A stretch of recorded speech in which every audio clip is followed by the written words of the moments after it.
Kini ang GMA Regional TV Balitang Disdak. Upat kadag kumapundok sa pamuo, naghiusa aron ipanawagan ang hiniusang 750 pesos nga minimum wage alang sa mga mamumuo sa tibok rehiyon.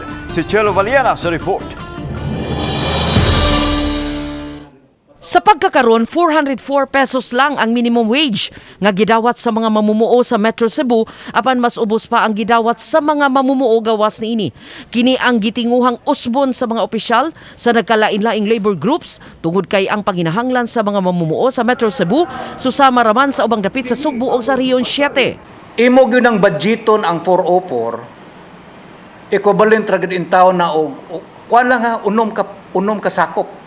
Sa Mayo 1, maghiusa ang mga labor group sa halapad nga kalihukan atol sa Labor Day aron ilang mapalanog ang dugay na nilang tinguha nga kalambuan sa suhulan sa mga mamumuo. Ilang gipadayag nga dili gani matawag nga living wage ang 750 pesos apan usa lang ka immediate relief alang sa mga mamumuo. Subay sa pagtuon sa National Economic Development Authority, mudagan sa 1,200 ngadto sa 1,600 pesos ang matawag nga living wage. Sa 750, sa non-agriculture, 404, ang 396, madugang na sa paghimong 750. Nang hinaot sila nga matagad sa Regional Tripartite Wages and Productivity Board nga matuki og tarong ang ilang gipangayong aumento sa suhulan sa public hearing nga ipahigayon karong Mayo 6. So very crucial karon ang misery sa mga mamumuo, very crucial karon ang kalisod sa mga mamumuo. It's high time for the government to act on this.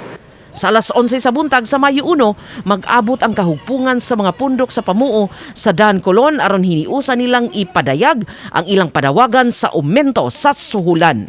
Uban ni Philip Patricio og Rod Prado, Chelo Valiana, Balitang Bisdak.